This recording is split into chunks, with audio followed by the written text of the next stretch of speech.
Tema kajian kita kali ini adalah yaitu kiat-kiat istiqomah setelah Ramadan. Karena Ramadan baru saja meninggalkan kita sekitar 2 minggu yang lalu, dan tentunya kita tidak ingin Ramadan pergi begitu saja tanpa memberikan bekas, tanpa memberikan pengaruh dalam hidup kita. Karena Allah Subhanahu wa Ta'ala mensyariatkan bulan Ramadan itu untuk hikmah-hikmah yang sangat besar sekali. Allah Ta'ala berfirman, "Ya ayyuhalladzina amanu kutiba alaikumus siyamu kama kutiba alal ladzina min qablikum la'allakum tattaqun." Hai orang-orang yang beriman, diwajibkan atas kalian berpuasa, saum, sebagaimana diwajibkan atas orang-orang sebelum kalian. Agar apa?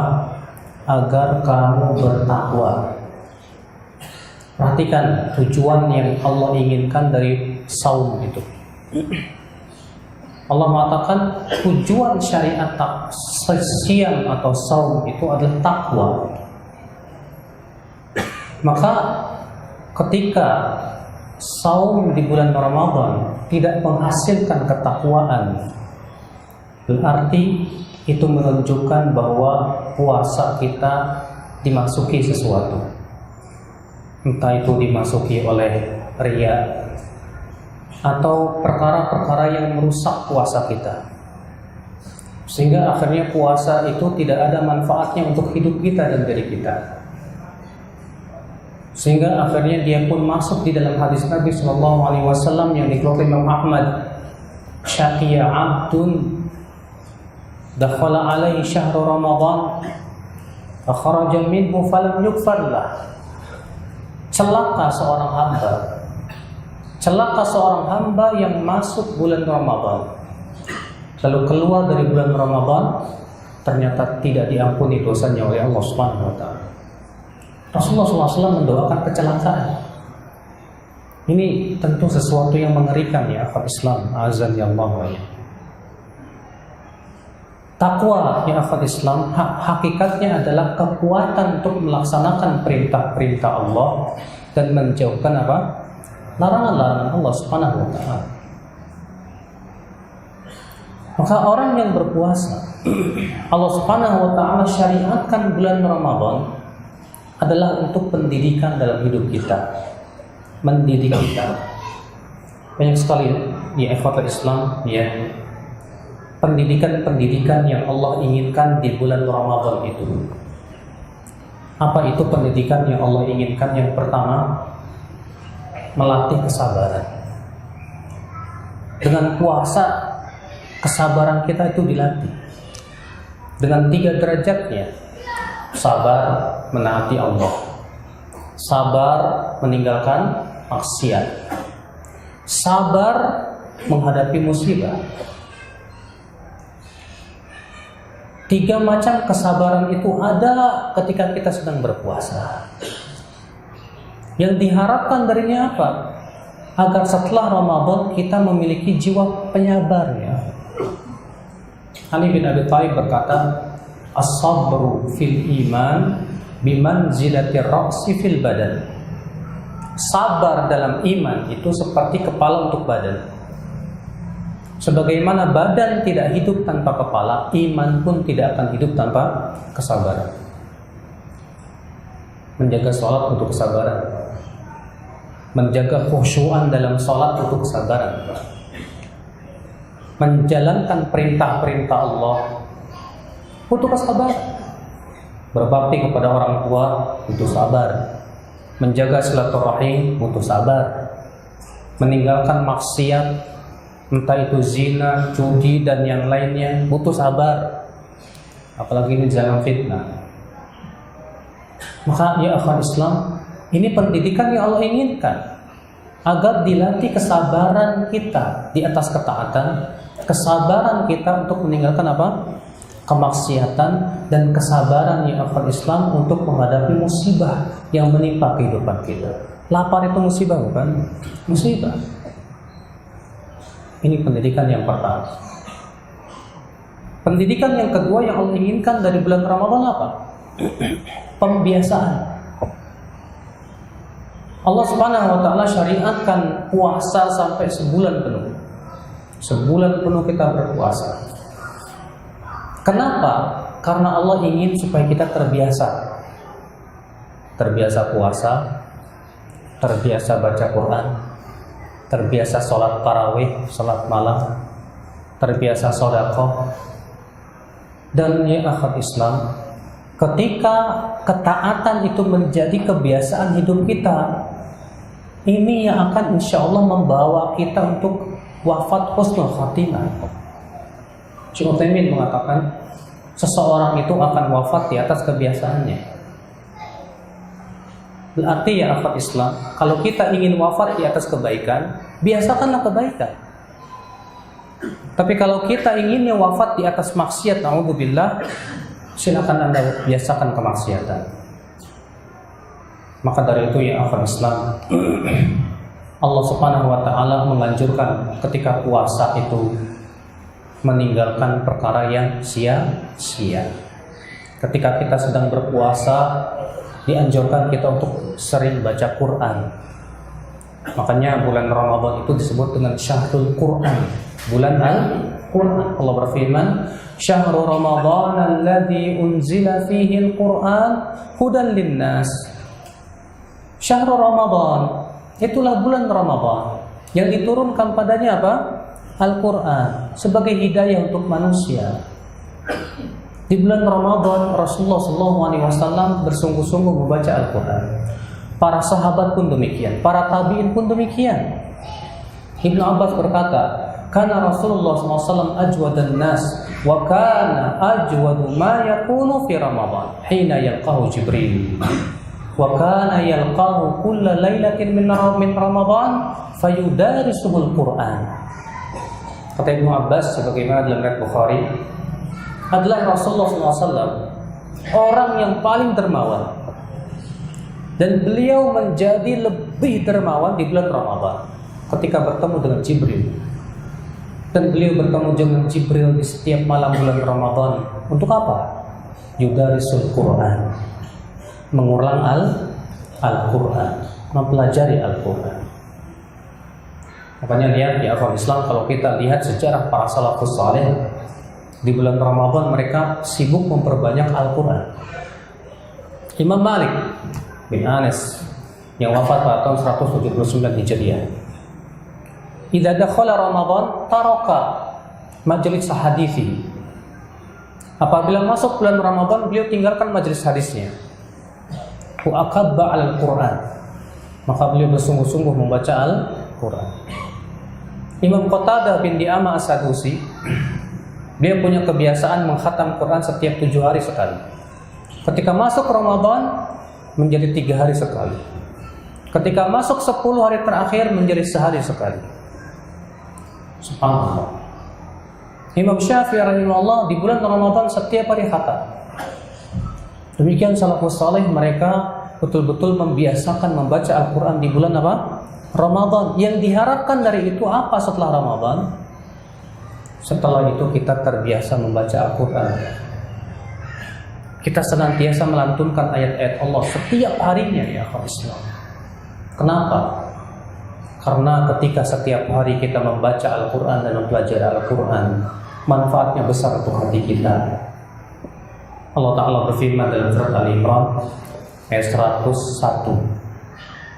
Allah berfirman, "Kaifa takfurun wa antum tutla 'alaikum ayatullah wa fiikum rasul." Bagaimana kalian akan kafir, kata Allah, sementara kalian terus-menerus dibacakan ayat-ayat Allah. Kata Ibnu Katsir, "Ai annal kufra ba'idun ankum." Artinya kekafiran itu akan jauh dari kamu. Kapan? Jika kalian terus-menerus dibacakan ayat Allah. Nanti ketika kita ya akhi setiap harinya menghiaskan hati diri kita dengan baca Quran, dengan mengkaji Al-Quran, mempelajari Al-Quran, itu wallah ya akhi yang menyebabkan kita jauh dari kekafiran bi'idznillah. Ini akhwat Islam, pembiasaan kebaikan itu penting. Orang yang tidak terbiasa melakukan kebaikan, dia akan terbiasa melakukan apa?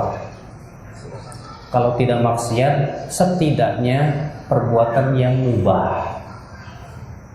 Ada orang kebiasaan main game, ada orang kebiasaannya habis waktunya untuk nonton sepak bola, ada orang kebiasaannya WhatsAppan, Facebookan, bukan untuk kebaikan tapi hanya sebatas ngobrol dan yang lainnya. Ada orang kebiasaannya selfie sana sini. Ada orang, ya subhanallah, akhirnya apa Pak? Menjadi kebiasaan hidup. Kalau sudah menjadi kebiasaan hidup, menjadi gaya hidup. Kalau sudah menjadi gaya hidup, akhirnya apa? Sulit untuk ditinggalkan. Hari-harinya hanya sebatas ngikutin sinetron. Sudah hafal, sudah jadwal-jadwal sinetron ini di hari ini, tanggal segini, bulan segini, atau jam segini. Tapi kalau untuk baca Quran, satu lembar aja berat banget. Baca Quran kok nggak selesai dari tadi. Padahal cuma setengah lembar, bayangkan. Tapi kalau WhatsAppan 2 jam bisa. Nggak terasa. Kenapa? Jawabnya satu, dia tidak membiasakan. Dia tidak ada kebiasaan. Kalaupun dia baca Quran dengan keterpaksaan, subhanallah, saudara-saudaraku sekalian, tentu kita tidak ingin ya. Kalau ternyata kita membiasakan hidup kita bukan dalam perkara yang bernilai pahala, salah. Biasakan akhi kebaikan semenjak muda, supaya setelah tua nanti kita terbiasa di atas kebaikan tersebut. Lihat oleh antum, banyak orang tua Pak yang tidak terbiasa kebaikan karena waktu mudanya nggak terbiasa. Banyak orang-orang tua yang sudah tua, umurnya 60 tahun, 70 tahun, yang mungkin kata orang bawa tanah ya. Tapi buat baca Quran nggak ada waktu seakan-akan. Tapi kalau buat nonton TV, Masya Allah banyak. Jawabnya satu, karena waktu mudanya dia tidak ada kebiasaan itu. Maka siapa yang ingin tuanya di atas kebaikan dan kebiasaan kebaikan, sekarang mudanya kita kebaikannya, akhi, biasakan ya. Allah, ya, pernah mungkin antum mendengar ada orang tua yang sedang baca Quran meninggal dunia. Pernah antum mungkin mendengar ada orang tua yang akhwat Islam meninggal dunia di masjid dan yang lainnya. Kenapa? Rupanya dia itu kebiasaan hidupnya. Dia berusaha untuk lebih membiasakan dia. Nah, Allah ingin mendidik kita dengan Ramadan itu dengan adanya pembiasaan itu. Biasakan. Biasakan baca Quran, biasakan saum sunnah, biasakan sholat malam, biasakan sedekah, kebaikan demi kebaikan, biasakan zikir kepada Allah Subhanahu wa taala.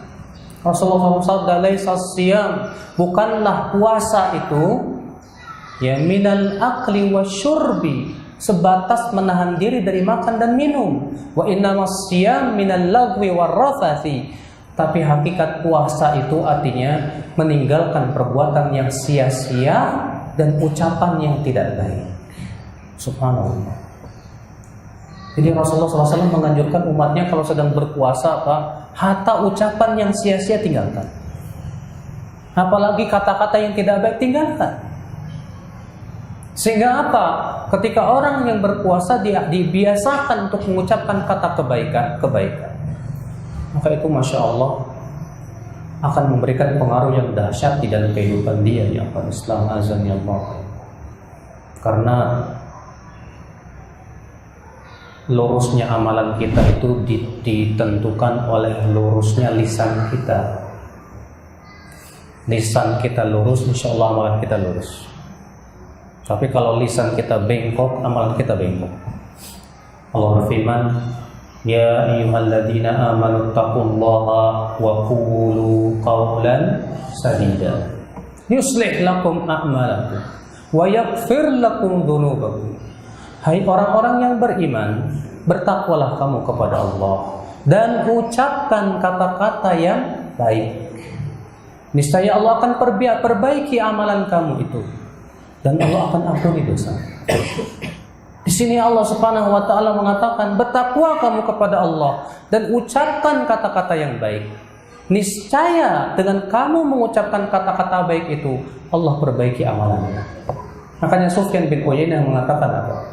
Orang yang tidak bisa menahan lisannya, dia tidak akan bisa menahan perbuatannya. Sebaliknya, orang yang bisa memperbaiki lisannya dan mengucapkan selalu dalam kebaikan, selalu perbuatannya pun di atas kebaikan, biiznillah. Coba antum lihat saja. Orang-orang yang perbuatannya itu suka berbuat buruk, pasti lisannya apa? Buruk. Pasti lisannya buruk. Makanya dari itulah ya akhwat Islam, ketika kita berpuasa, kita disuruh untuk mengucapkan apa?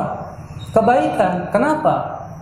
Karena itu berpengaruh kepada amal kita, ya akhi, perbuatan kita. Subhanallah, jadi ini pendidikan yang kedua ya. Apa itu? Pembiasaan. Supaya kita tuh terbiasa. Ya. Nah, sekarang jawabannya bagaimana Ustadz? Supaya saya bisa istiqomah dong setelah Ramadan ini. Kok kemarin kayaknya di bulan Ramadan saya mudah banget beramal kebaikan. Ya, kemarin antum di bulan Ramadan mudah berbuat kebaikan akibat puasa, Pak. Karena puasa itu memang amalan yang tidak ada bandingannya, Pak. Rasulullah SAW bersabda, "Alaika bis-shaum fa innahu la mithlalah." Hendaklah kamu berpuasa karena itu amalan yang tidak ada bandingannya. Betul. Coba aja bayangkan, Pak, dan antum bandingkan dan kita semua bandingkan. Ketika kita puasa itu, Pak, kecondongan kita kepada maksiat lemah. Ketika kita puasa, coba rasakan deh waktu bulan Ramadan kemarin, kecondongan kita kepada kebaikan kuat, alhamdulillah. Ketika kita berpuasa kemarin, masya Allah, alhamdulillah, mereka yang berpuasanya karena Allah dan mengharapkan pahala di sisi Allah Subhanahu wa taala, subhanallah. Untuk berbuat kebaikan mudah bagi dia, alhamdulillah. Buat ngapalin mudah, buat mengisi waktu-waktu yang lebih bermanfaat, alhamdulillah. Tapi setelah Ramadan selesai kok kayaknya berat lagi, kenapa? Inilah saudara-saudaraku sekalian, berarti kita harus, yang menjadi permasalahan bagi kita adalah bagaimana caranya kebiasaan kebaikan di bulan Ramadan itu terus kita lakukan. Apa itu? Yaitu diantaranya puasa. Ya. Nah, puasa ini, Pak, karena memang manfaatnya luar biasa untuk hati kita, jangan tinggalkan puasa. Yang kedua, baca Quran. Manfaatnya besar di sisi Allah Subhanahu wa taala dan buat hati kita, jangan tinggalkan baca Quran.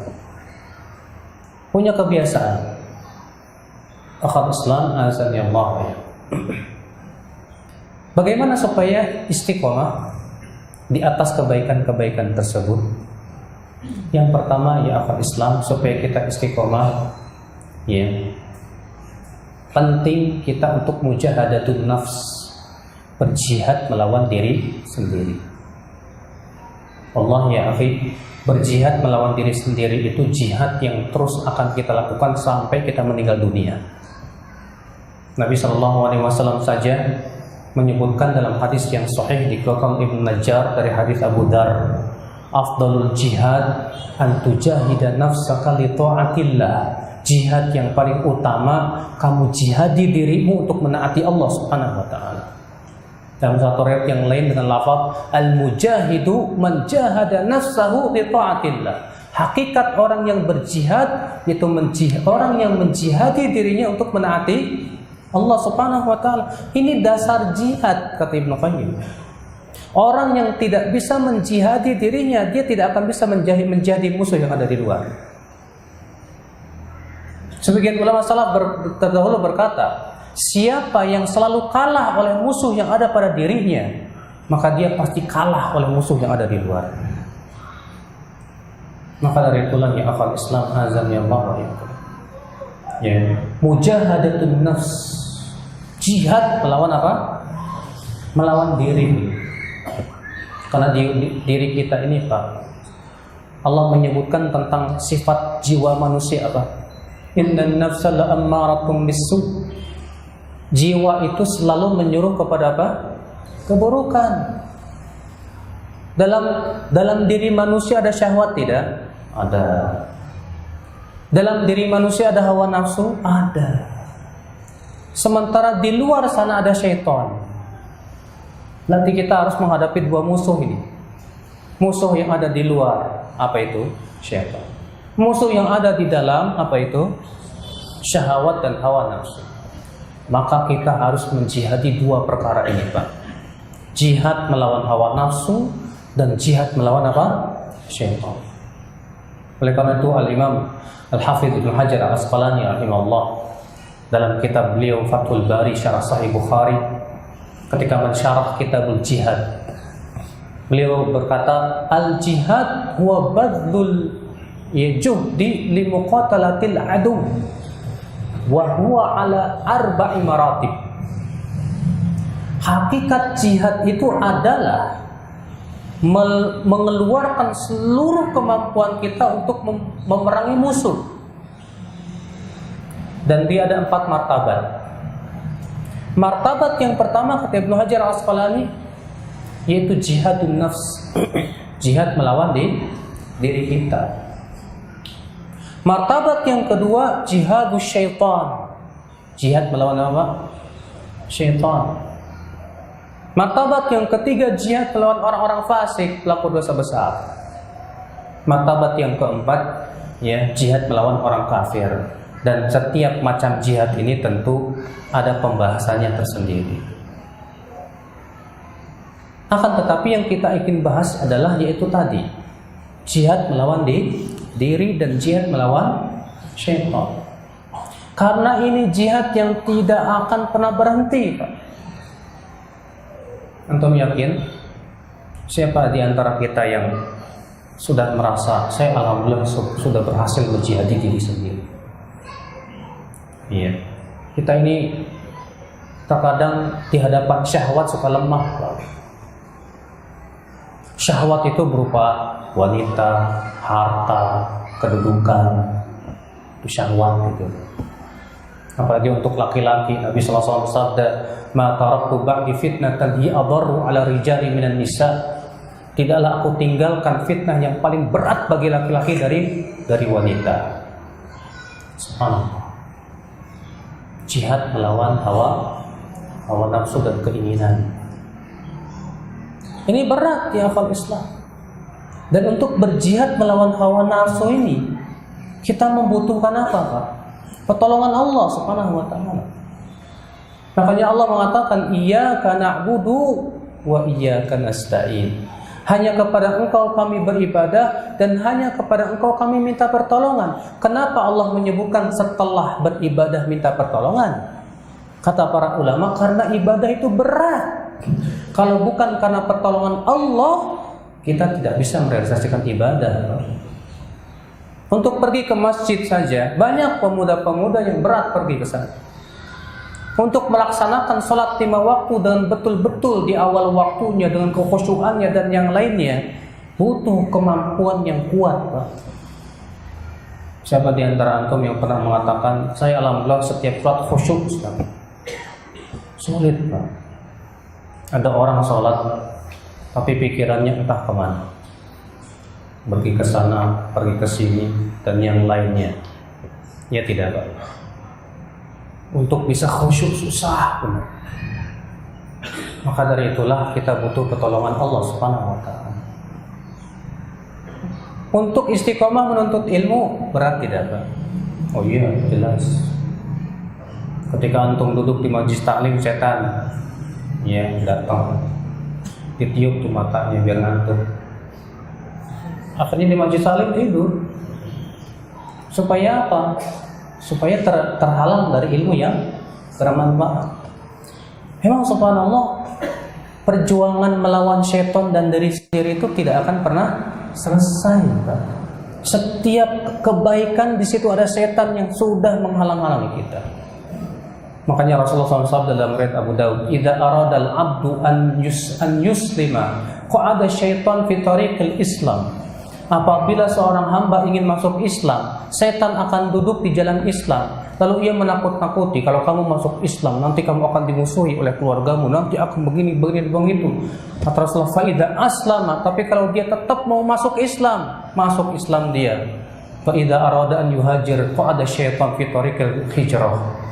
Kalau si hamba ini mau pergi hijrah, setan pun duduk di jalan hijrah. Lalu kemudian setan pun menakut-nakuti dia. Sama. Ketika kita mau pergi ke majlis taklim, setan datang. Kamu ngapain pergi ke majlis taklim? Kalau kamu tahu ilmunya kamu nggak bisa ngamalin, dosa. Akhirnya apa? Mau pergi ke majlis taklim nggak jadi, berat dan nyata. Itulah ya akal Islam. Kadang setan tuh pintar ya. Setan tuh lebih paham diri kita daripada diri kita sendiri. Terkadang setan masuk ya akhi ya, dari sesuatu yang kita sukai. Antum sukanya sepak bola, setan masuk dari situ. Supaya antum disibukkan dengan sepak bola sampai jam 2 malam bangun mau tahajud, bukan. Mau nonton Liverpool nih. Ya, tim kesayangan. Akhirnya sholat tahajudnya tinggal demi untuk nonton sepak bola. Terkena jaring-jaring setan ya. Saudara-saudaraku sekalian, ikhwatul Islam azan ya Allah ya. Maka ini kita butuh mujahadatun nafs, berjihad melawan diri kita sendiri. Demikian pula jihad melawan syaitan. Jihad melawan diri, kata Al-Hafidz Ibnu Hajar Al-Asqalani, caranya gimana? Fa amma mujahadatun nafs fa bi ta'allumil ilmi wal amali bih wa ta'limihi, kata beliau. Adapun jihad melawan diri itu caranya dengan menuntut ilmu dan mengamalkan ilmu serta menyampaikan kepada manusia. Datangnya antum ke majlis taklim, duduk di majlis taklim, mengkaji ilmu Allah, itu jihad Allah. Abu Darda berkata, siapa yang mengatakan menuntut ilmu bukan jihad, otaknya ada sesuatunya. Iya. Menuntut ilmu itu termasuk jihad. Bahkan Ibnu Qayyim rahimahullah mengatakan bahwasanya ya bisa merapat sedikit Pak, banyak ikhwan tuh belum bisa masuk, kasihan. Dirapatkan lagi Pak, dirapatkan lagi. Silakan dirapatkan. Dirapatkan lagi, dirapatkan.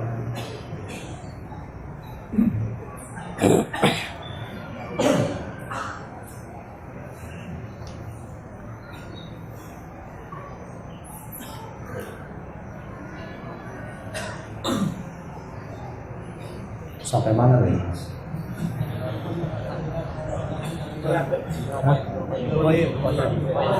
Al-Imam Ibnu Qayyim rahimahullah berkata apa? Al-jihadu bil hujjati wal burhan muqaddamun al jihad bis sayfi was sinan.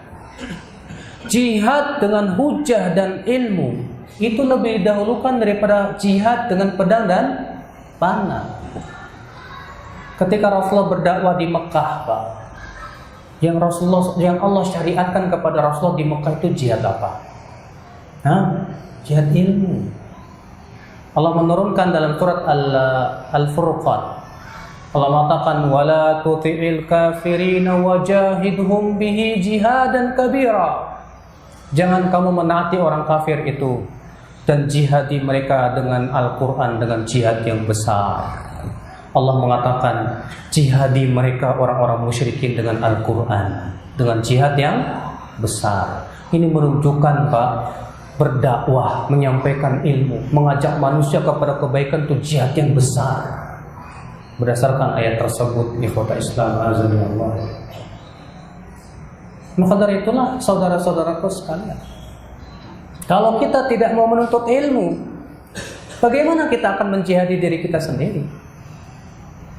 Kalau kita tidak menuntut ilmu, bagaimana kita akan mengetahui langkah-langkah syaitan untuk menyesatkan kita, Pak?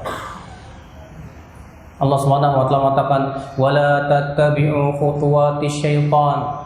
Jangan kamu ikuti langkah-langkah syaitan. Kata Sufyan Ats-Tsauri, khutuwatu syaiton, langkah-langkah syaiton itu lebih halus daripada sutra. Terkadang kita tidak terasa sudah terjerembab di dalam apa?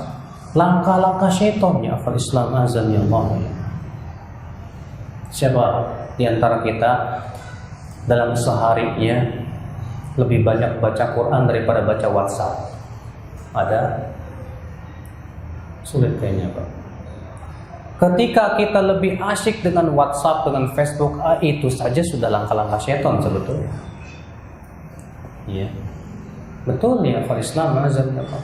Kata Ibnu Qayyim, di antara langkah syaitan memalingkan dari amal yang lebih utama kepada amal yang kurang utama. Jadi seorang hamba itu sibuk dengan amalan yang kurang utama, akhirnya meninggalkan amalan yang lebih utama. Maka ini akhirnya terjerembab dalam tipu daya syaitan. Di antara tipu daya syaitan, kata Ibnu Qayyim rahimahullah, seseorang disibukkan dengan perkara yang mubah untuk meninggalkan sesuatu yang sifatnya ketaatan. Nah, saudara-saudaraku sekalian, berarti ya berjihad melawan diri sendiri tiada lain adalah dengan cara yang pertama minta kepada Allah.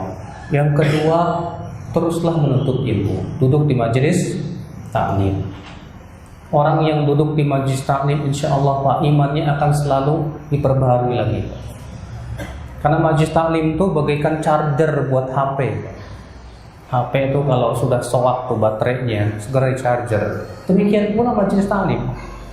Di majelis taklim dibacakan Al-Quran tentang hadis-hadis Nabi, nasihat untuk jiwa kita, insya Allah.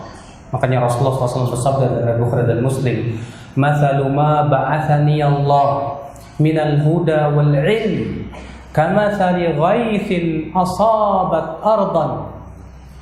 Perumpamaan apa yang Allah utus aku dengannya berupa hidayah dan ilmu, itu seperti air hujan yang jatuh ke tanah.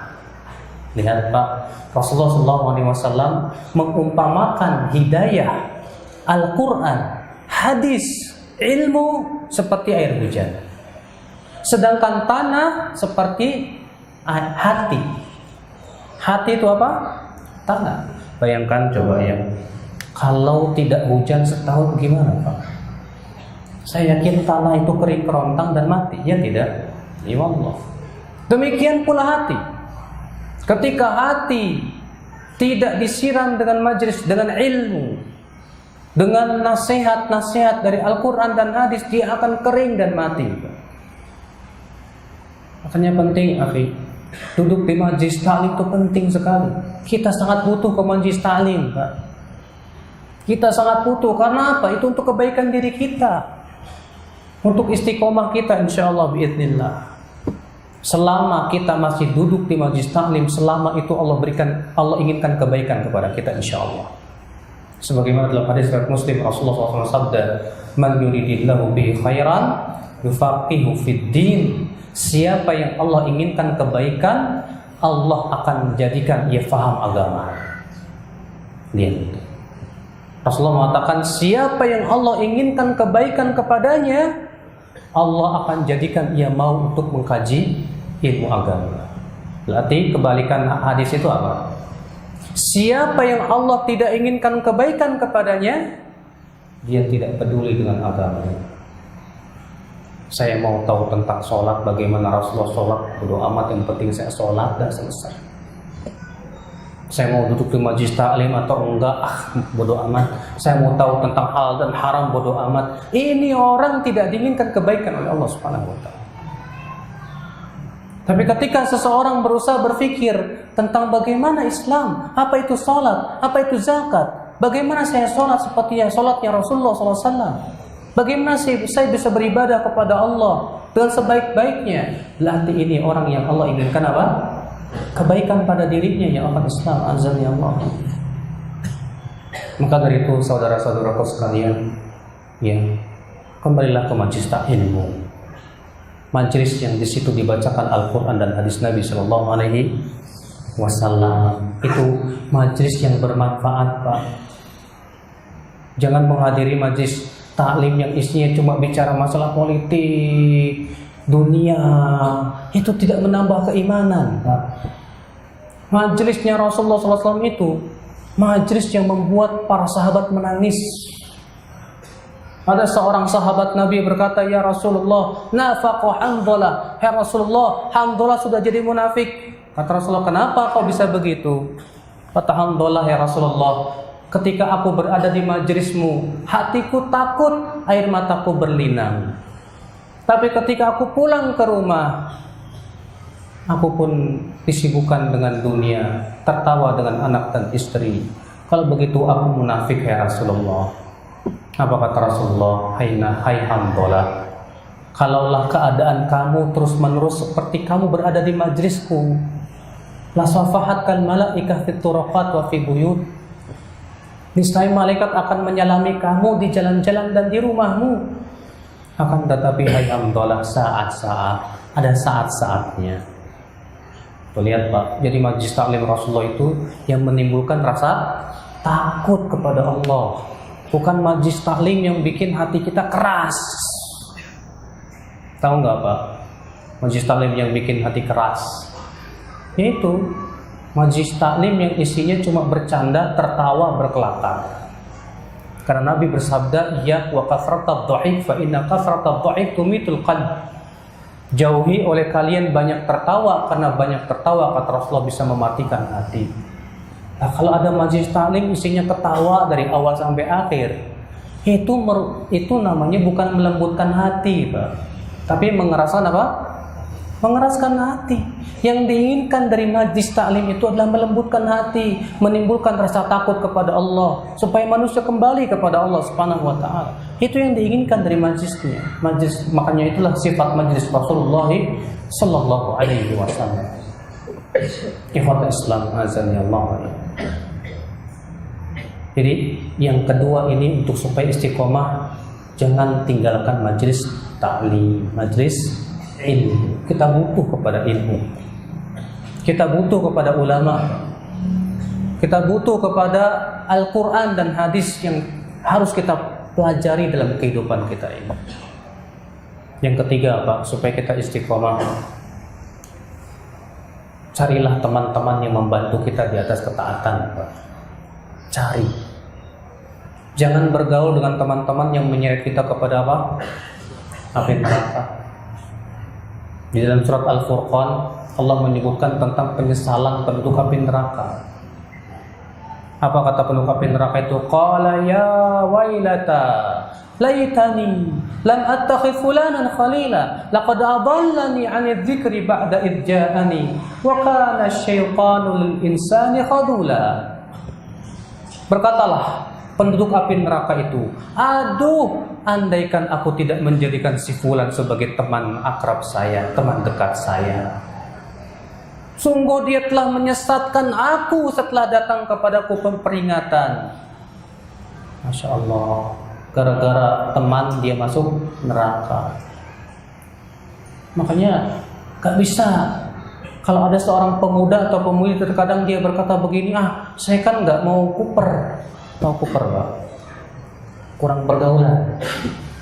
Maunya disebut apa? Gaul dong, gaul. Akhirnya bergaul kepada setiap orang, tanpa melihat apakah dia teman itu bisa menyeret dia kepada neraka atau ke surga. La haula wala quwata illa billah. Maka dari itu saudara-saudaraku sekalian, ya, masalah teman itu penting Pak, karena kita manusia itu makhluk sosial. Kita manusia itu sangat dipengaruhi oleh teman, oleh lingkungan. Ya. Siapa yang temannya di atas kebaikan, insya Allah dia akan terseret kepada kebaikan. Dalam riwayat Abu Daud dalam sunannya Rasulullah SAW bersabda begini, "Al-mar'u 'ala dini khalilih." Seseorang itu di atas agama temannya. "Falyanzur ahadukum ila man yukhalil." Hendaklah seseorang dari kalian melihat dengan siapa dia berteman. Nah, subhanallah ya akhwal Islam. Ya. Berteman dengan orang yang bisa menyebabkan kita masuk surga. Walaupun tentunya Pak, berteman dengan orang soleh pun butuh kesabaran. Karena orang soleh itu bukan malaikat. Namanya juga manusia kan tidak lepas dari kekurangan. Ya istilahnya tidak ada gading yang tak retak katanya. Makanya Allah Subhanahu wa taala memerintahkan Rasulullah SAW untuk sabar, ya, untuk tetap bergaul dengan orang-orang yang senantiasa menyeru Allah. Dalam surat Al-Kahfi Allah berfirman, "Wasbir nafsaka ma'al ladzina yad'una rabbahum bil ghadati wal 'ashyi yuriduna wajha." Sabarkan dirimu hai Muhammad untuk senantiasa bersama orang-orang yang senantiasa menyeru Rabb-nya di waktu pagi dan petang, mengharapkan wajah mereka, mengharapkan wajah Allah semata. Ya. Wala ta'du 'ainaka 'anhum turidu zinatal hayatid dunya, dan jangan kamu palingkan mata kamu dari mereka orang-orang saleh itu hanya karena mengharapkan kehidupan dunia. Jangan, kata Allah. Kita butuh, Pak, teman yang saleh. Teman saleh itu, Pak, manfaatnya di dunia dan akhirat. Teman saleh itu manfaatnya di dunia dan akhirat. Apa manfaatnya di dunia? Manfaatnya dengan nasihat-nasihat dia, mengingatkan ketika kita salah, memberikan motivasi ketika kita di atas kebenaran. Itu teman soleh, masya Allah. Ya. Di akhirat manfaatnya teman soleh apa? Sebutkan dalam riwayat Bukhari, ketika kaum mukminin telah melewati jembatan Sirat yang terbentang di atas api neraka, maka kemudian kaum mukminin datang kepada Allah. Apa kata kaum mukminin kepada Allah? Ya Rabb, ikhwanuna alladzina kanu yusalluna ma'ana wa yasumuna ma'ana. Ya Rabb, teman-teman kami yang dahulu salat bersama kami, puasa bersama kami, kenapa engkau masukkan ke dalam api neraka? Maka terus mereka minta kepada Allah supaya teman-temannya dikeluarkan. Maka Allah pun berfirman kepada mereka kaum mukminin itu, idhabu ilan nar, silakan kalian pergi ke neraka dan keluarkan orang-orang yang kalian kenal yang mengucapkan la ilaha illallah. Keluarkan mereka dari api neraka. Maka kaum mukminin pun mereka pergi ke neraka, diambil teman-temannya dari api neraka. Masya Allah. Lihat, Pak, manfaatnya teman yang saleh. Teman yang saleh.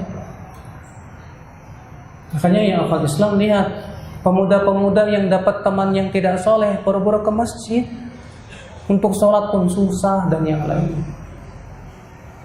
Maka siapa yang ingin istiqomah, saudaraku, perhatikanlah siapa teman akrab kita, siapa teman dekat kita, karena teman itu sangat berpengaruh dalam kehidupan kita.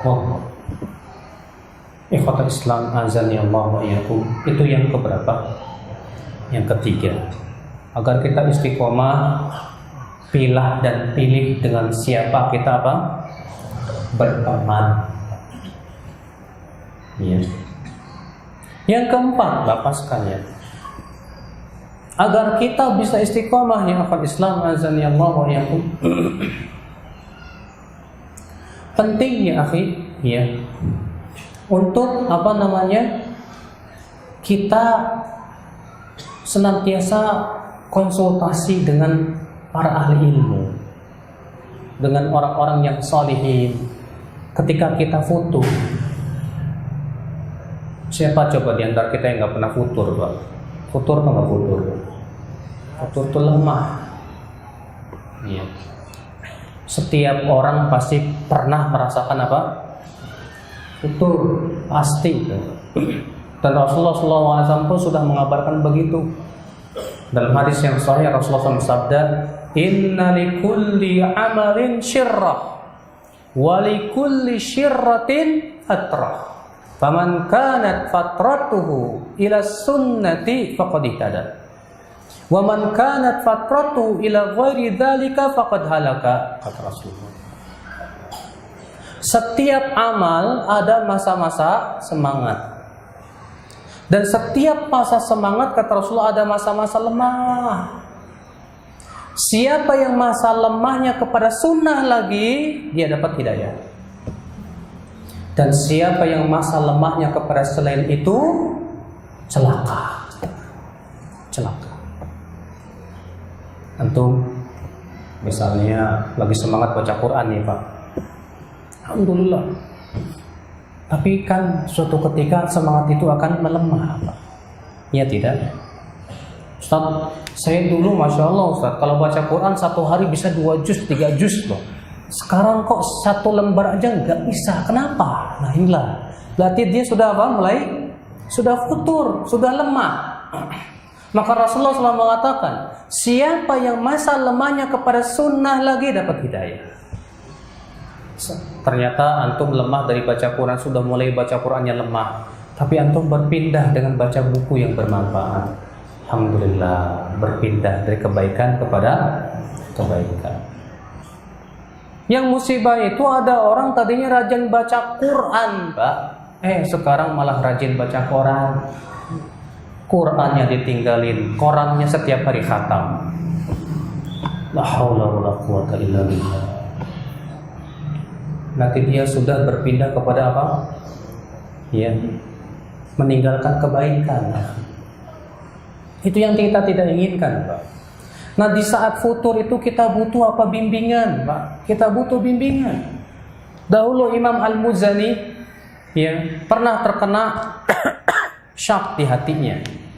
Segera datang kepada gurunya Imam Syafi'i rahimahullah, minta dinasihati. Maka Imam Syafi'i pun memberikan nasihat kepada Imam Muzani rahimahullah. Dahulu Al-Imam Ibnu Qayyim rahimahullah ketika hatinya sudah mulai sempit, datang kepada gurunya Syekhul Islam Taimiyah rahimahullah. Maka kemudian Syekhul Islam pun memberikan nasihat. Kita butuh Pak bimbingan mereka. Kita butuh yang hafal Islam, nasihat-nasihat dari orang-orang yang Masya Allah diberikan oleh Allah ya, keilmuan dan yang lainnya. Yang masalahnya ketika kita merasa diri berilmu dan kita tidak pernah meminta nasihat kepada ahli ilmu, itulah musibah yang hafal Islam. Azani Allah wa iyyakum. Maka ya akhi, kemudian perkara selanjutnya, jauhilah perkara-perkara yang menyebabkan kita mudah futur. Mudah apa? Mudah futur. Mudah apa? Futur itu apa tadi? Apa sih perkara yang membuat kita mudah futur, Pak? Yang pertama, terlalu gulu. Apa gulu itu ya? Berlebihan. Diporsir. Misalnya antum ya lagi semangat sholat tahajud, tapi antum langsung porsir, sholatnya langsung 1 rakaatnya 1 juz, Masya Allah. Padahal antum gak mampu. Saya yakin dan saya jamin tak akan bertahan lama seperti itu, Pak. Sehari 2 hari lemah dan selesai. Iya. Makanya Rasulullah SAW ketika melihat para sahabat, di antara mereka ada yang ya sampai demikian. Pernah Rasulullah SAW dalam Bukhari dalam Sahihnya ya, masuk ke rumah Aisyah, sementara di sisi Aisyah ada seorang wanita. Dalam satu riwayat yang lain, ketika Rasulullah SAW masuk ke rumahnya, keluarlah wanita tersebut. Lalu Rasulullah bertanya, siapa itu Aisyah? Kata Aisyah, itu wanita ya Rasulullah, ahli ibadah. Di waktu malam gak tidur ya Rasulullah, hanya untuk tahajud. Di waktu siang puasa ya Rasulullah. Setiap hari begitu. Apa kata Rasulullah? Mah, jangan begitu. Alaikum bima tutiqun. Wallahi la yamannullahu hatta tamannu. Hendaklah kalian melakukan sesuai dengan batas kemampuan kalian. Demi Allah, Allah tidak akan bosan sampai kalian yang sendirian bosan. Lihat ya, kita itu kalau ibadah Pak, sesuaikan kemampuan kita dulu deh. Kalau antum bisa tahajud, alhamdulillah. Tapi jangan terlalu diporsir. Lebih apa? Kemampuan kita itu mudah futur, insya Allah. Kayak gitu antum. Ketika antum lagi rajin ngaji nih, diforsir setiap hari ngaji. Ya, setiap bagus sih memang. Tapi terkadang kan ada orang ada keterbatasan dan kemampuan. Ketika diporsirnya luar biasa, akhirnya apa? Lama-lama mudah futur. Tapi sesuaikan kemampuan kita ya Islam azza Allah. Sesuaikan. Ini yang pertama, hal yang bisa menyebabkan mudah apa? Futur. Yang kedua, dan ini yang mengerikan, Pak, maksiat. Maksiat ini, Pak, perkara yang paling sangat menjadikan seorang hamba itu berat berbuat ketaatan. Berat berbuat ketaatan. Coba, Pak, dalam surat An-Nisa Allah mensifati orang munafik apa, Pak? Innal munafiqina yukhadi'una Allah wa huwa khadi'uhum wa idza qamu ila sholati qamu kusala yura'una an-nas wa la yadhkuruna Allah illa qalila. Sesungguhnya orang munafik itu menipu Allah dan Allah akan tipu mereka. Dan apabila mereka berdiri untuk sholat, mereka berdiri dengan malas. Itu pun ria, ingin dilihat manusia, dan mereka jarang berzikir kepada Allah Subhanahu wa taala. Lihat, Allah mensifati orang munafik itu apa? Mau sholat malas. Kenapa kata para ulama? Akibat maksiat mereka. Akibat dosa-dosa mereka. Akibat penyakit kemunafikan mereka. Allah juga berfirman dalam surah At-Taubah tentang orang munafik. Walau aradul khuruja la'addu lahu 'udda walakin karihallahum bi'athahum fathabbatahum wa qila q'udu ma'al qa'idin. Apa kata Allah, Pak? Kalaulah mereka ingin keluar untuk ke medan perang, pasti mereka sudah bersiap-siap. Akan tetapi Allah tidak suka mereka keluar ke medan perang. Lalu Allah jadikan mereka berat untuk pergi ke medan perang. Siapa yang kakinya berat untuk pergi ke masjid, itu biasanya akibat dosa. Siapa yang dia berat dan ketaatan, itu akibat daripada apa, Pak? Dosa. InsyaAllah kita lanjutkan setelah Isya ya. Billahi taufiq. Assalamualaikum warahmatullahi wabarakatuh. Assalamualaikum warahmatullahi wabarakatuh.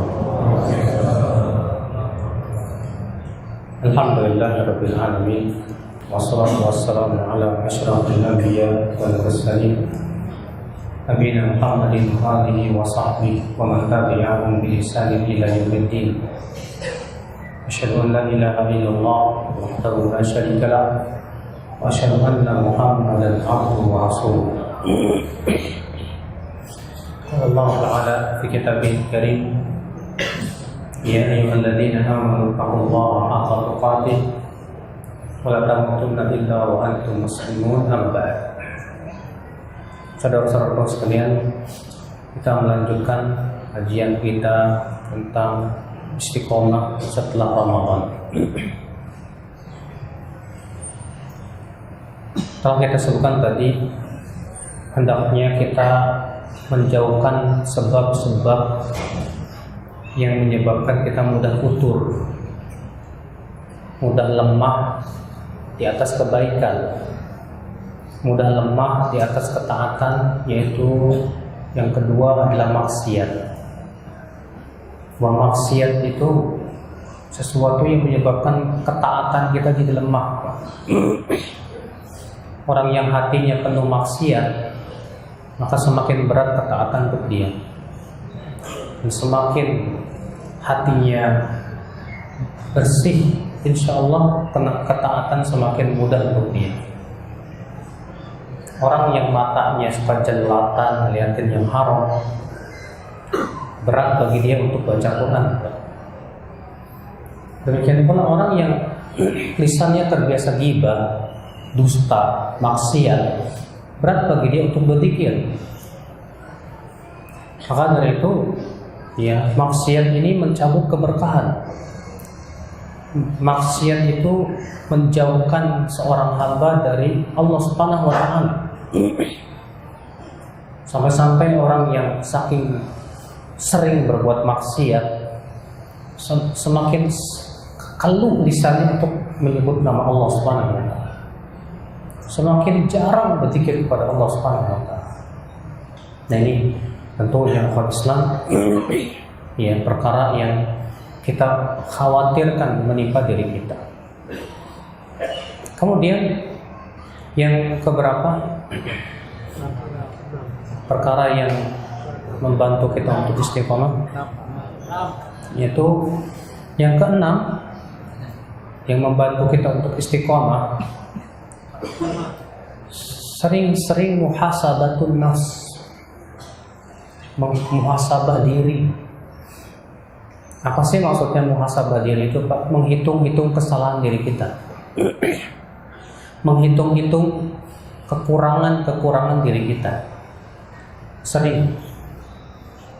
Sebab ketika kita senantiasa menghitung kesalahan kita dan kita berusaha untuk menghisab diri kita sendiri, itu pintu yang sangat luar biasa untuk memperbaiki diri, insya Allah.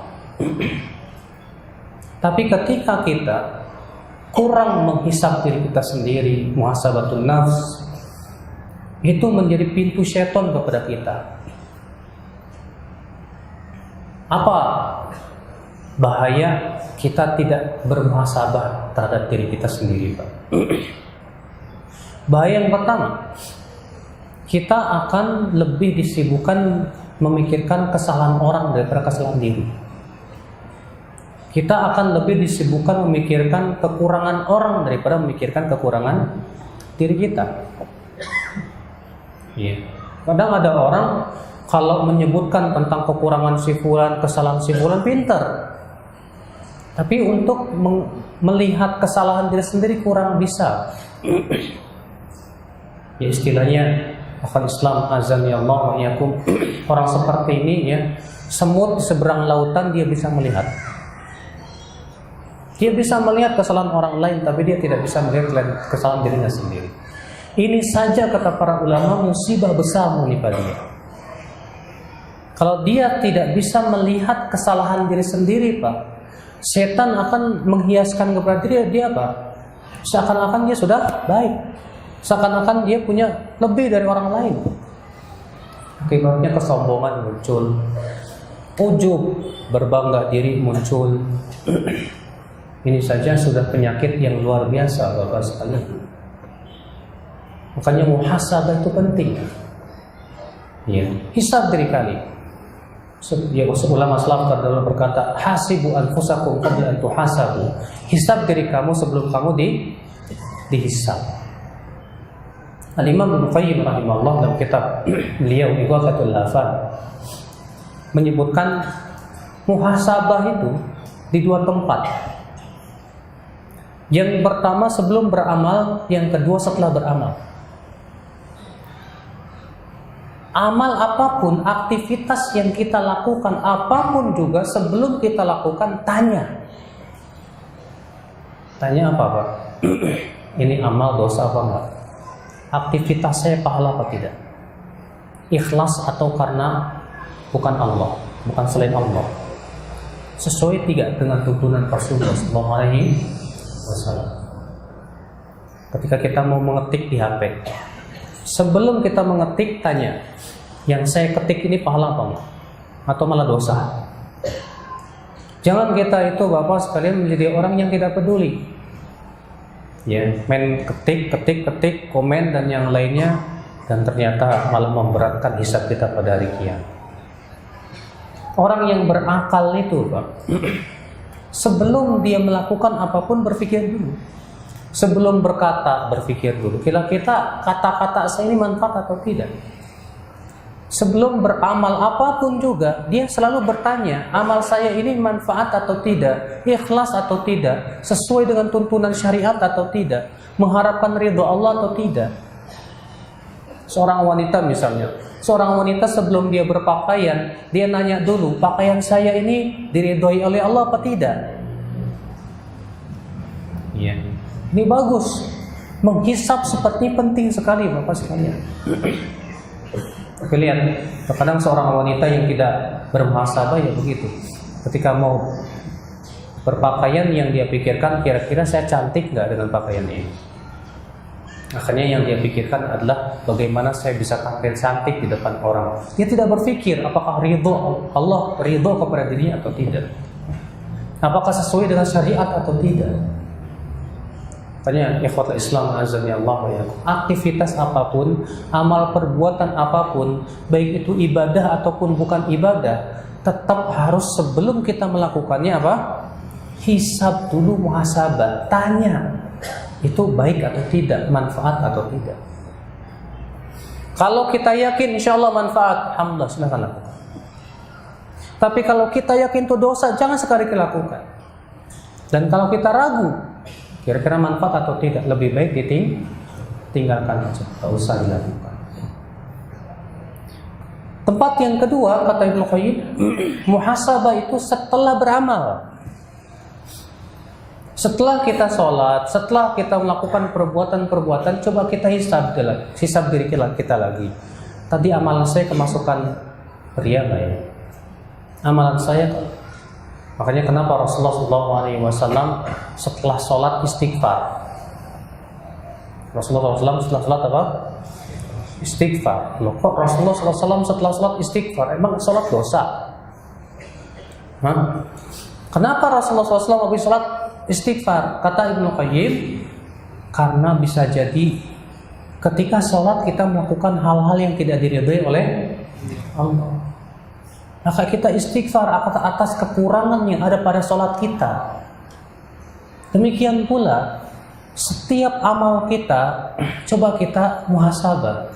Kalau kita tadi belum sempat muhasabah, ngetik, setelah selesai ngetik baru kita pikirin, aduh kok saya ngomong gini ya, ya Allah nyesal, istighfar pada Allah Subhanahu wa taala, minta ampun kepada Allah Subhanahu wa taala. Itu penting ya, Allah ya.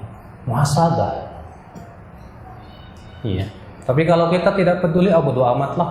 Yang penting saya senang, yang penting ya Allah mau ridho enggak ridho terserah. Wah, ini musibah Pak. Orang seperti ini akan sangat mudah ditarik oleh syaitan ke jalan ke jurang neraka hawiyah. Nasallallahu alaihi wasallam. Nah, ya akhwat Islam azan ya Allah, sering-sering muhasabah. Sering kita mengingat tentang kesalahan kita, dosa kita, sehingga menimbulkan ketawaduan, keinginan untuk terus memperbaiki diri kita, keinginan untuk terus bertaubat dan istighfar kepada Allah Subhanahu wa taala. Insya Allah itu manfaatnya besar dan manfaatnya sangat luar biasa dahsyat loh dari kita ya Pak Islam, yaitu muhasabah. Iya. Muhasabah itu nggak usah rame-rame ya Pak. Setiap kita sendiri-sendiri. Iya. Sebagian ulama mengatakan sebelum kamu mau tidur, coba kamu hisab diri kamu. Semenjak saya bangun tidur sampai sekarang saya mau tidur, dosa apa yang sudah lakukan? Karena saya tidak tahu saya bakalan bangun lagi apa enggak. Mungkin Allah cabut nyawa saya, Allah tidak kembalikan lagi nyawa saya. Saya tidur untuk selamanya sampai hari kiamat. Segera kita ingat, ya Allah, tadi pagi saya bersumpah dusta, ya Allah, tadi pagi saya berdusta, ya Allah, tadi siang saya begini. Langsung istighfar minta ampun kepada Allah Subhanahu wa taala. Ikhwan Islam azan ya Allah ya. Nah inilah ya akhi. Ya. Jadilah orang yang pintar melihat kesalahan diri. Jangan jadi orang yang pintar melihat kesalahan orang lain tapi tidak bisa melihat kesalahan diri sendiri. Ikhwan Islam azan ya Allah. Yang ke berapa selanjutnya? Yang ketujuh yang bisa membantu kita istiqomah. Jangan sekali-kali kita mendatangi tempat-tempat fitnah. Jangan sekali-kali kita sering-sering atau sengaja mendatangi tempat-tempat apa?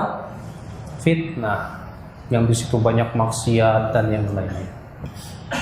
Ada ikhwan Pak tiap hari senangnya mejeng di mall, di plaza dan yang lainnya. Antum tahu sendiri di plaza di sana banyak makhluk halus bergentayangan. Wanita-wanita yang menontonkan auratnya dan yang lainnya. Itu bukan tempat yang bagus untuk kita sering kunjungi, Pak. Kecuali kalau memang antum tugasnya dagang di sana, kerja di sana ya gimana lagi. Aku jangan lupa setiap kali masuk pasar untuk membaca doa masuk pasar supaya kita terlindung. Ikhwan Islam azan ya Allah. Yang jelas Pak, jangan kita berani-berani mencampakkan diri kita kepada fitnah. Kalau kita tidak yakin akan selamat, tinggalin aja deh. Misal, antum mau buka YouTube, yakin gak antum selamat? Di YouTube itu kan ada semua. Ada ceramah kebaikan, ilmu, ada juga setan yang berbicara, ada juga wanita-wanita telanjang, ada macam-macam. Nah sekarang ketika antum mau buka YouTube, berani gak dan siap gak antum untuk tidak membuka yang lain? Iya. Kalau kok saya setiap kali buka YouTube selalu jatuh melihat yang haram, artinya Anda lemah. Kalau begitu jangan buka YouTube, matiin tuh YouTube. Jangan mencampakkan diri kepada tempat fitnah. Jiwa kita ini lemah. Iya. Syaitan terlalu kuat. Jangan Anda merasa pede. Insya Allah iman saya udah kuat Ustaz, nggak bakal kegoda. Jangan berkata seperti itu ya akhi, azani Allah ya. Ulama tidak ada yang pernah mengatakan begitu. Ustaz saya insya Allah udah soleh Ustaz. Imam Syafi'i pernah bersyair, uhibbus salihina walastu minhum. Aku cinta orang-orang soleh tapi aku bukan orang soleh. Imam Syafi'i yang mengatakan begitu. Apa jawab Imam Ahmad? Tuhibbus salihina wa anta minhum. Engkau mencintai orang soleh dan engkau termasuk orang soleh. Imam Syafi'i nggak merasa diri sudah soleh, padahal beliau imamnya orang-orang soleh. Beliau panduannya orang-orang soleh. Ada apa kemudian kita merasa diri kita udah masya Allah, baru cuma sholat 5 waktu aja udah kayak soleh banget Pak. Baru baca Quran aja udah kayak soleh banget Pak. Kalau sudah seperti ini Pak, kita nanti bakalan mudah terkena penyakit ujub dan sombong. Merasa diri kita ini udah lama ngaji, melihat yang baru ngaji, saya lebih senior dari dia, saya lebih baik dari dia. Bahaya ini. Justru ya akhwat Islam, ketika kita memandang diri kita lebih baik daripada orang lain, kita di mata Allah buruk. Makanya Rasulullah sabda, bihasbi imri'in minasyarr an yahqira akhahul muslim. Cukuplah bagi seseorang itu keburukan di saat ia menganggap dan memandang remeh saudaranya sesama muslim. Jangan berani-berani kita masuk ke ranah fitnah. Antum misalnya punya Facebook, ya, ada akhwat minta pertemanan, lalu antum, insya Allah saya kuat nih terhadap akhwat ini, diterima pertemanan, tahu-tahu cantik, lama-lama penasaran, akhirnya tujuannya si pinter Pak setan itu. Setan datang dan berkata, dakwahi dia. Pertama kirim kajian dulu, kirim kajian. Ada modus, ada udang di bawah lempai. Lama-lama, Neng, siapa sih namanya? Wah, ya akhi, setan tuh pinter. Iya. Dahulu ulama salaf terdahulu ada umurnya 80 tahun. Kata beliau apa? Demi Allah, umurku sudah 80 tahun, tapi aku sangat khawatir fitnah wanita atas diriku.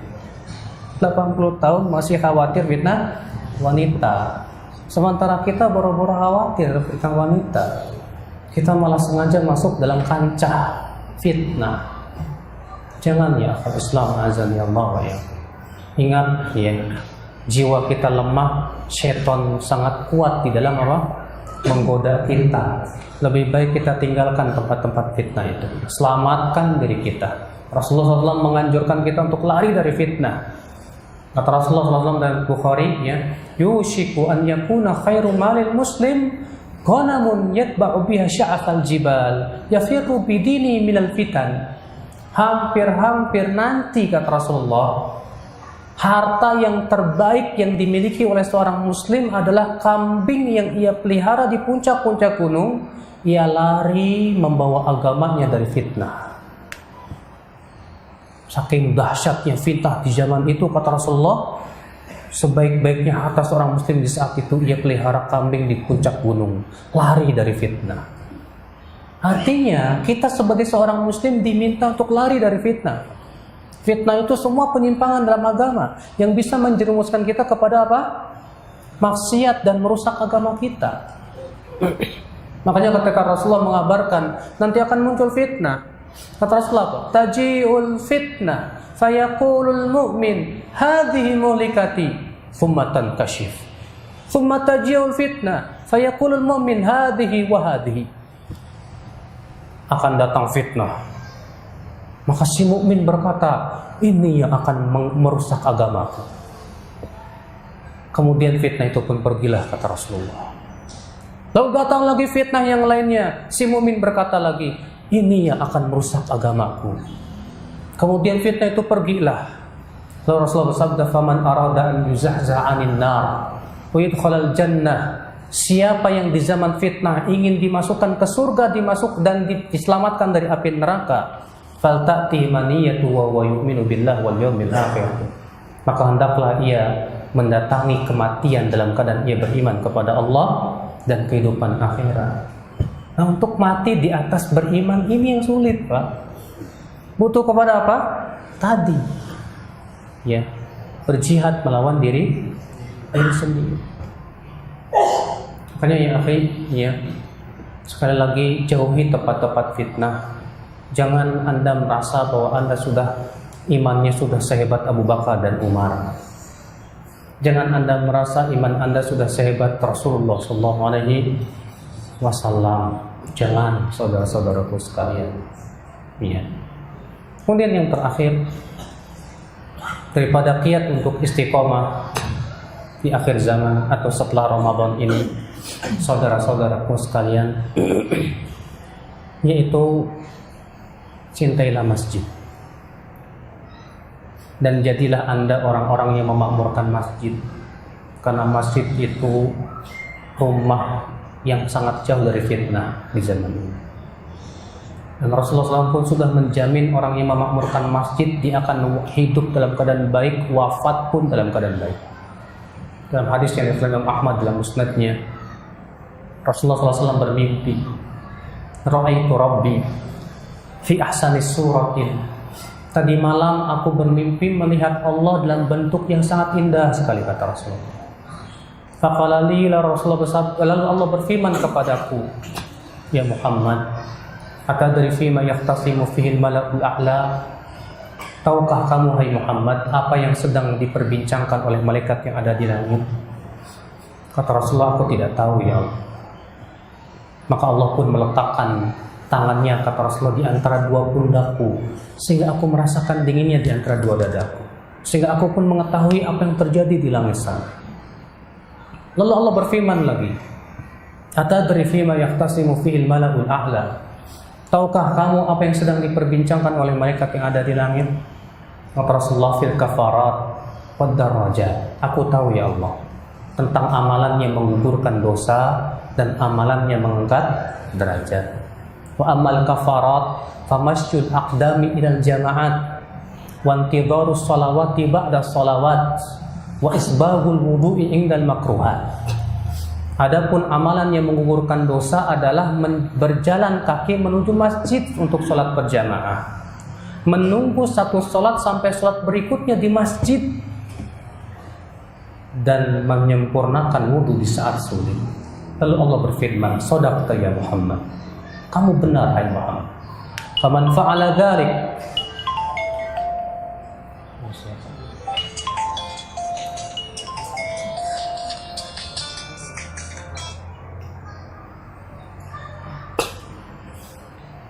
kata Allah Subhanahu wa taala, faman fa'ala dzalik, siapa yang melakukan itu? Maksudnya itu yang tadi apa? Berjalan menuju masjid untuk salat berjamaah. Yang kedua, menunggu satu salat sampai salat berikutnya di masjid. Yang ketiga, menyempurnakan wudu di saat sulit. Kata Allah apa? Siapa yang melakukan itu, ia akan hidup dalam keadaan baik, wafat pun dalam keadaan baik, dan ia akan diampuni dosanya seperti dilahirkan oleh ibunya sendiri kembali.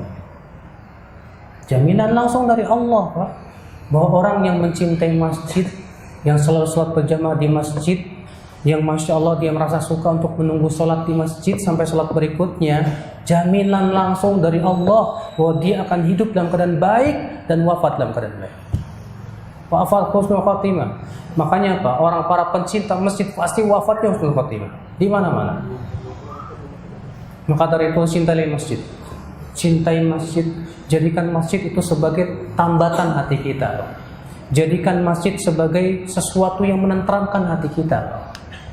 Jadikan masjid ya akal Islam sebagai rumah kedamaian untuk hati kita. Karena Rasulullah SAW sudah menjamin bahwa orang yang hatinya selalu terpaut dengan masjid, maka pada hari kiamat akan diberikan oleh Allah naungan di mana tidak ada naungan kecuali naungan Allah Subhanahu wa taala. Kata Rasulullah SAW, sab'atun yadhilluhumullahu yawma la dhilla illa dhilluh. Ada 7 orang yang akan Allah berikan naungan pada hari itu, tidak ada naungan kecuali naungan Allah. Siapa di antaranya? Warajulun qalbuhu mu'allaqun bil masajid. Dan seorang laki-laki yang hatinya terpaut dengan masjid. Cintai masjid. Jangan cintai pasar. Cinta itu apa? Masjid. Ya. Kenapa? Karena disebutkan dalam satu riwayat bahwa masjid itu tempat yang paling dicintai oleh Allah. Masjid itu tempat ibadah ya akhwat Islam, ketentraman insyaallah. Nah inilah ya akhwat Islam, semoga kiat-kiat ini yang memberikan kepada kita kekuatan untuk bisa istiqomah setelah bulan Ramadan. Dan semoga kita diberikan oleh Allah bantuan ya untuk bisa melaksanakannya. Amin ya rabbal alamin.